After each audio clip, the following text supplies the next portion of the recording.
How we doing, folks? Welcome back to another video review or a quick overview. I don't really review lids because I don't really know what I'm talking about, but I'll just tell you what I find, what I like about them and what I don't like about them. Although the lids I have, there's nothing really too much that I don't like about them. This one here was my second lid I ever bought. This was bought in RPHA Motorbikes in Drogheda. It was only out.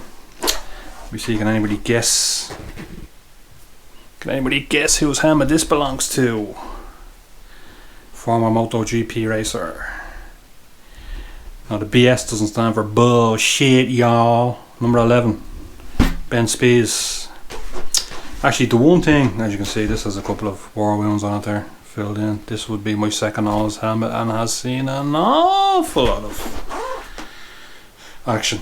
This was the lid I had on when I went to Germany. The only thing I don't like about this helmet, and something that really influenced my decision on other helmets to come, is that it is a matte helmet. It's not gloss, and I find with matte helmets that the stuff flies, dirt, chips, everything. Really hard helmets to clean, the matte helmets. Everything sticks to it. You have to scrub it like mad. So matte helmets I don't tend to buy anymore. I usually stick to the gloss, which is kind of lacquered, much easier to clean. It stops the gunk sticking to it. Anyway, this is an RPHA-11 helmet. There's a revised edition out now, version 2. This was the first edition in the Monster livery. Used to be mad into that Monster energy stuff. Monster, yup. Yeah, very nice lid. Quite light, 1200 grams. Again, for a large bounce like mine. Nice lid. Very distinctive pattern on it. So basically, if you're giving it beans on your sports bike with the head down, all you really see is the star coming at you. This helmet was designed for optimal airflow. So it has the vent on the front here, with exhausts on the front and exhausts on the back. So obviously the air flies in, up over your bounce, and out the back through these two exhausts. Outside the airflow, and this is actually quite good. It has a rapid fire. Now this is a bane of my life doing this rapid fire business on camera, but it has a rapid fire quick release visor system. So if I just show you this here, there's a little lip here, a little long button. Click it once, off it pops, and then you just push it down to, hey, click it back into place, and lets people know what I'm doing.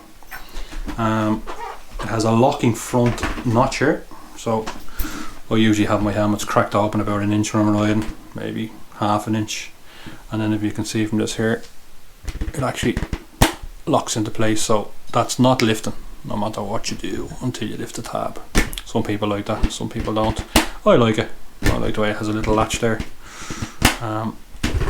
Obviously it's pin lock ready. I don't have a pin lock on this one because I don't wear it that much anymore. Pin lock ready. It has an antibacterial lining.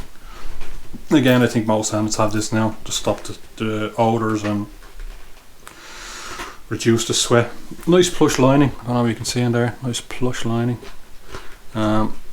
Easily about 1.5 inches of play on both sides. Sorry, I'll get used to this YouTube lark soon. One thing I do like about the helmet is it has a double D. I likes my double D's, yo. So it's a double D ratchet clasp, if that's what you call it, and apparently a lot more safer than the click and collect system, the ratchet system. Yeah, I like the old double D's. I like my double D's. One of the things I liked about this lid when I actually bought it was that a lot of people have clocked on now too, is it had a much wider aperture. I don't know if you can see it down there. There's a quite a wide aperture than most lids of its time. But again, this helmet is, say this helmet's about 5 years old at this stage. I mean, every helmet now has a really wide aperture. because people have gotten onto it. You also got a nose guard with this that I took off. It also has emergency cheek pad removals, which is another thing now that most helmets have. You can just click them off, so in the event of a crash you can just pull out the cheek pads. It makes to take the helmet off a lot easier. It also has a curtain strap here that you can click on and off. But I like the curtain straps for when the helmet's on. Your chin is nice and secure, stops the wind going up. Adjustable vents up the top here, by way of an archaic roller system. Jeez, you wouldn't get away with that now. But it's actually quite good, because you can hear that there, the click. It's very, very adjustable, so they won't move once done. Yeah, overall very, very good lids. Old now. One for the collector's edition. Dare I say, I am looking to get a new RI. I am looking to get an RX-7, but Jesus, that mad money, absolutely mad money. And I'll have to run it past the Queen Bee first, the old bank manager. But yeah, with this being relegated to not being used, and this being relegated to not being used, the RI Quantum and the RPHA-11 leaves me only 2 lids, so you can't be having that really. 2 lids, wouldn't heard of it. I wouldn't heard of it.